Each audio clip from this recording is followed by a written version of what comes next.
bringing you the stories behind the standards. This is the BSI Education Podcast with Matthew Childs and Alan Sellers. Today's episode is on European standards and the role of CEN and CENELEC. Hello, my name is Matthew Childs and I am with Alan Sellers. Hello Alan, how are you? I'm good, thank you. And how are you, Matthew? I'm very well, thank you. Now, what's the latest on the Christmas tree? I'm pleased to report that we have the Christmas tree up and decorated. But, I think if we put all those decorations on the tree we seem to have collected over the years, there'd be no tree to see. How about you? I think I should explain that in the last episode it was revealed that compared to many people here in the UK, Alan and I had been a bit slow in getting the Christmas trees up. But yes, ours is up with, and count them, not one, not two, not three, but 4 sets of lights. So it's a full fat Christmas tree. And for the first time, some outside lights. So we are doing our bit for the street too. Now, the aim of this podcast is to bring you the stories behind the standards. Today's story is about European standards and the role of CEN and CENELEC. We've previously talked about the role of the national standards body in representing a national view at an international level, how they gather together a wide range of stakeholders and come to a national consensus on the topics that matter to them. But what happens to this national consensus? Yes, so in this episode we'll attempt to fit another piece of the standards jigsaw into place. This is me interrupting myself to remind you that for more information on BSI Education, go to bsigroup.com/education. This link and others on the themes raised in this episode can be found in the episode notes. Do please rate and review us wherever you get your podcasts, and share us on social media using the hashtag BSIEdPod. And if you have any comments or questions about this episode or ideas for future episodes, then do please get in touch at education@bsigroup.com. We really welcome your feedback.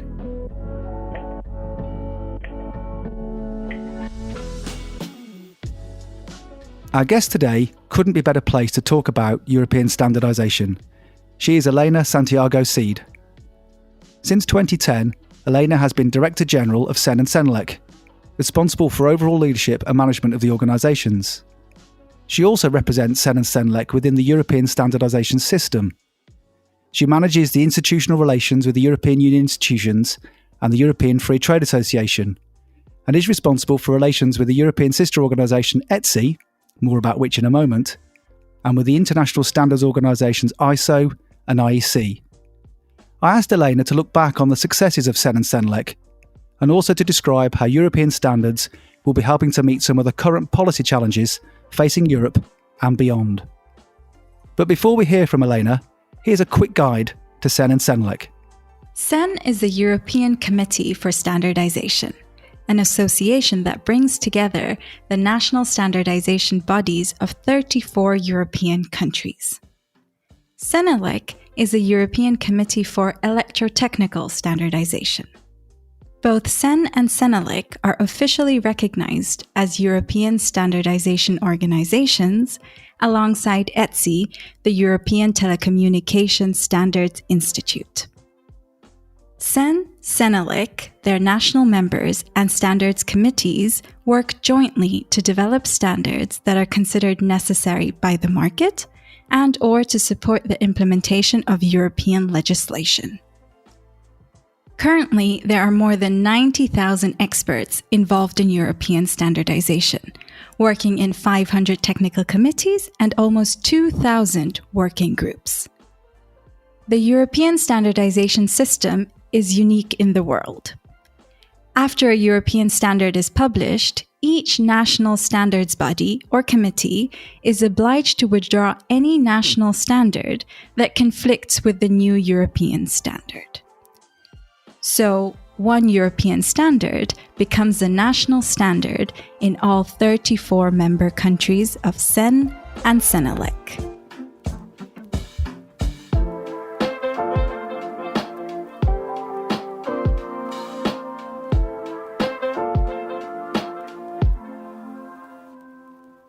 I am with Elena Santiago Cid. Hello, Elena. How are you? I'm fine. Hello, Matthew.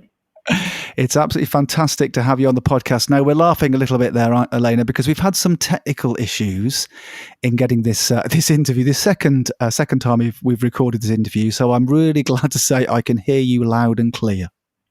I'm very happy about it. On the other hand, I'm also very happy that we have got very good cybersecurity measures in the management center.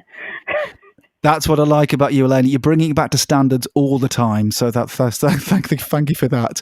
Now, in the introduction there, Alan and I were talking about our Christmas tree preparations. We're recording this a couple of weeks before Christmas. So I have to ask you, is your Christmas tree up and are the Christmas tree preparations well underway in your household? Everything is well underway. Our Christmas tree has been up and everything is ready for Christmas. And we have very safety lights, also different colors, lighting our Christmas tree. Fantastic. Now, we've introduced you as the Director General of CEN and CENELEC. I just wondered, as a first question, what is the role of a Director General, and what's a day in the life of a DG like? I think that this is one of the things that we cannot standardize because the job is so diverse that one day you are meeting a politician or a regulator, the other day the highest representative on a very, very important company, or the technical director of a small and medium-sized one. You could be recruiting some talents for the standardization community, or meeting the people from any part in the world that is actually related to standardization, and in particular the members. So it is challenging because it's very diverse. It is very demanding. Of course, what we need to make sure is that the organization is up and running, that we address all the different objectives that we have, and our members, like BSI, is getting well served as the national standards bodies, but also that we are able to deliver good quality standards. And we are there precisely to make sure, or I'm there just to have an overview of all these different aspects and make sure that things work smoothly and with good quality. Elena, in our introduction, we described in broad terms what CEN and CENELEC do, but I'm really interested to know, in your words, in a nutshell, what do CEN and CENELEC do? We deliver standard solutions for the European market. We deliver consensus for the European market. The big asset here is that we put together different interests, and we spoke about a diversified community, different countries, big and small companies, business community, societal stakeholders, and enable the exchange of information, exchange of position, exchange of knowledge to reach to a solution that can address market needs. That's what CEN and CENELEC do, and those solutions actually can help to improve the security, safety, interoperability of products and services in the market. It can also help to enable free circulation of goods and services in Europe, and it can give market access, so grant access to markets in the world, because we have a very strong cooperation with the international standards organizations, ISO and IEC. Yeah, just on that actually. No, just on that, because I think the infrastructure of the standards world is of interest to listeners, and we've, in a number of our episodes, we've touched on the different organisations that are part of the standards making world, and obviously we're talking to you today because of the European standards and the role of CEN and CENELEC. But in terms of your relationships then with ETSI, ISO, and particularly IEC, what is that like? Can you describe the relationship that CEN and CENELEC has with those other standards bodies? Well, I think that it is I think it has been. It comes from history where we have like very clear and defined areas of activity. The relationship between CEN and CENELEC and ISO and IEC has always been intertwined because actually we primacy to the international standards. So what we try to do always is to put efforts to develop a good international standard that can then be transposed or implemented in Europe. And in relation to EFSI, what I can say is that before we had got this clear repartition of work, but the digitization, the servitization of the economy is really pushing us to have much more interaction, more cooperation, to make sure that we avoid companies and experts to have to navigate through which body they need to spend their time and resources. We are really improved in the last years in having a much more structured technical cooperation and also a political one, because at the end of the day, CEN and EFSI deliver European standards for the market. And what we need to do is to make the platform, make this cooperation as seamless as possible for the European companies. So I would say that it's a vital cooperation, the one we have. It is very interesting because, of course, Europe is not the world, and the world doesn't need actually to translate what Europe needs in international standard, but we need each other in order to be efficient and effective in the market. So you mentioned there the relationship between the different standards bodies, and obviously within the European perspective or context, there's another important institution. Obviously, that's the European Union. So how would you describe CEN and CENELEC's role and relationship with the European Union? Well, this is it's a partnership, and I must say that the COVID-19, which has been a very dramatic, and it still is a very dramatic situation in the world, has given standards the opportunity to demonstrate what we are able to do to support the European economy and to support the society. And that has also strengthened our relation with the European Union. I mean, we have this partnership where we try to translate legal requirements into technical applications. This is what we do with the harmonized standards. We have been pretty successful, and the standards are considered a vital element in the single market. However, these last months have been very, very relevant to increase the recognition of the values of standards. And as it is indicated in the Strategy 2030 that has been approved in CEN and CENELEC, the objective is to reinforce that recognition and to work together to strengthen the European economy. So a very important partner for CEN and CENELEC, and a partner also that we will try to educate in the private character of the standardization community and support in the bigger objectives, political and economic, for the Union.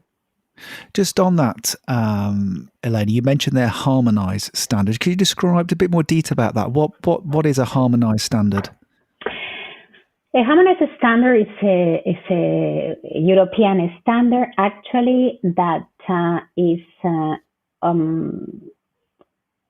offered to the European legislator as a technical solution to translate legal requirements into technical requirements in the market.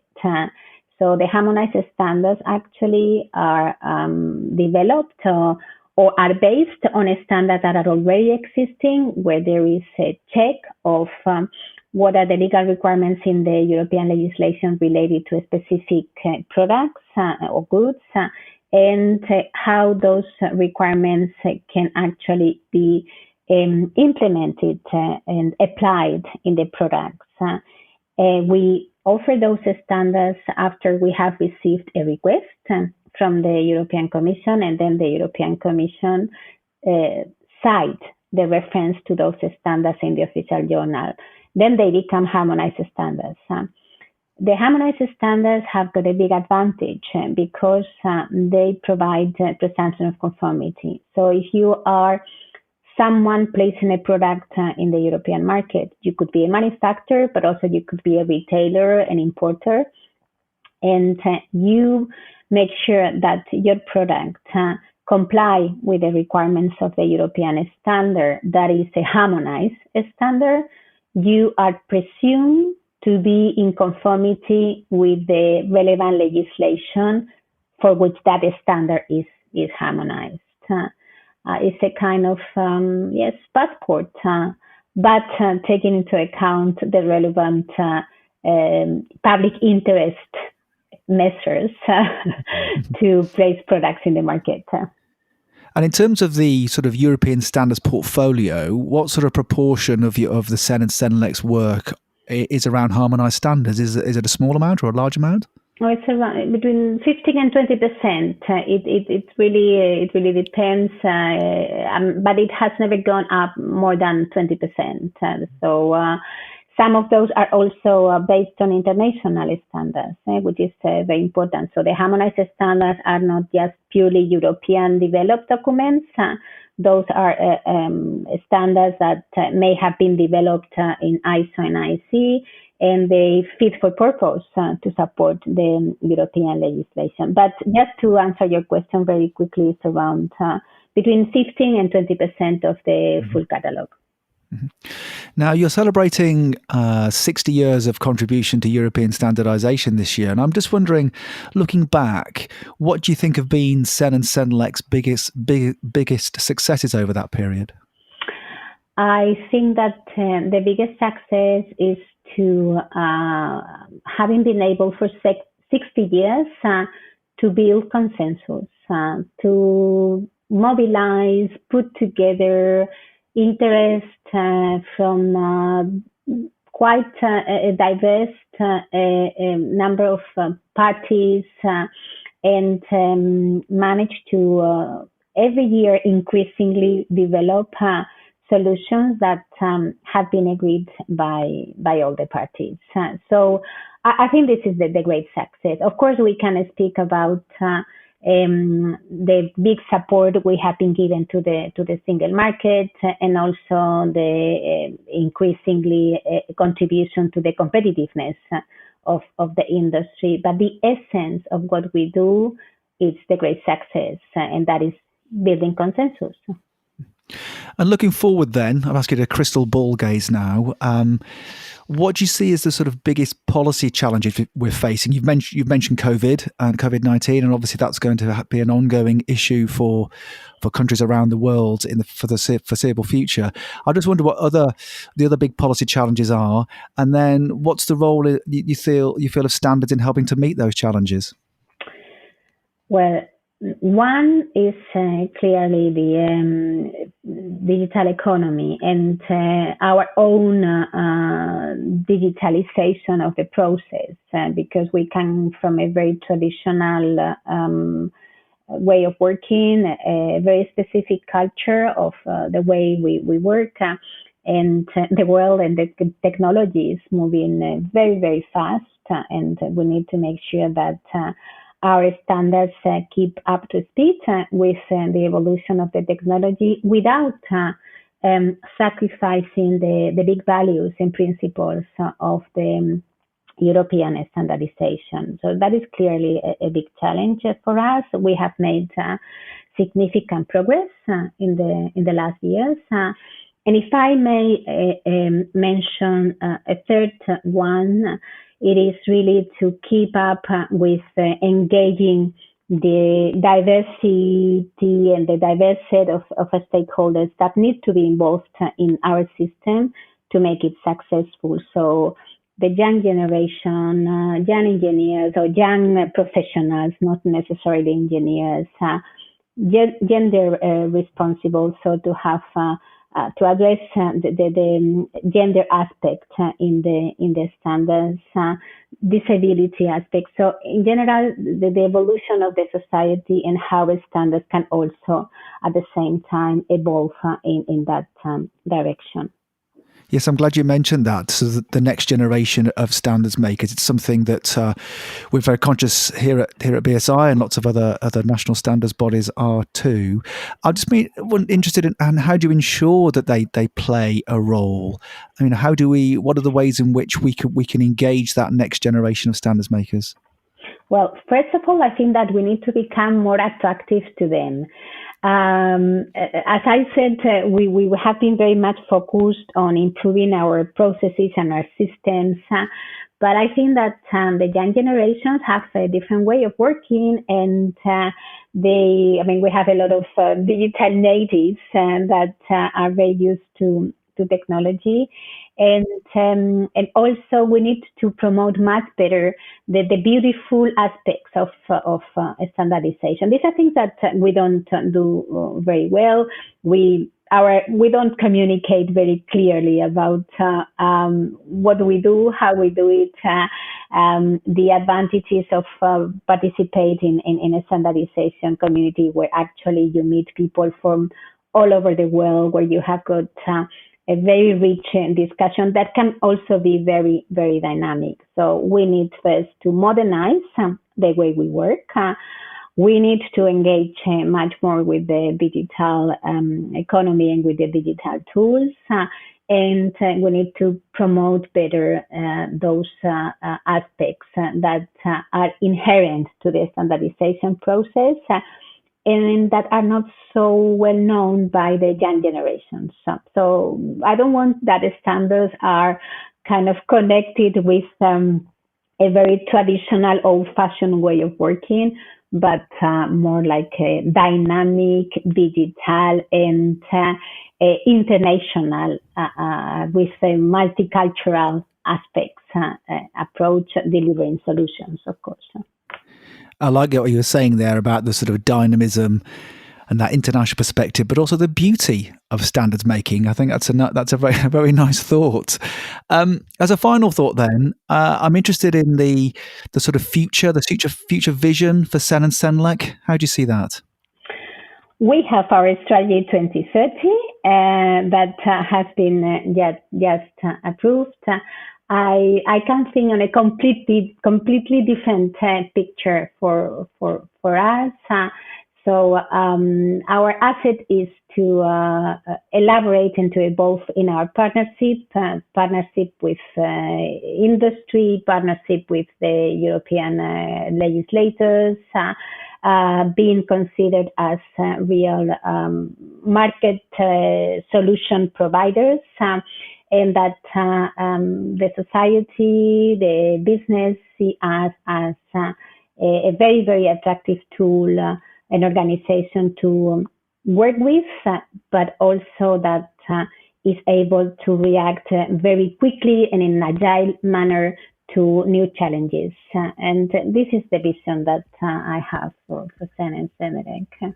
Elena, it's been absolutely fantastic talking to you today. Thank you very much for coming onto the podcast. It has been my real pleasure. I love to speak about the standards, and I do hope that we can continue this discussion at any other time and maybe elaborate more in depth in the attractiveness of the standards making process.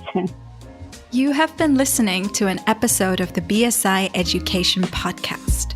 To find out more, visit bsigroup.com/education.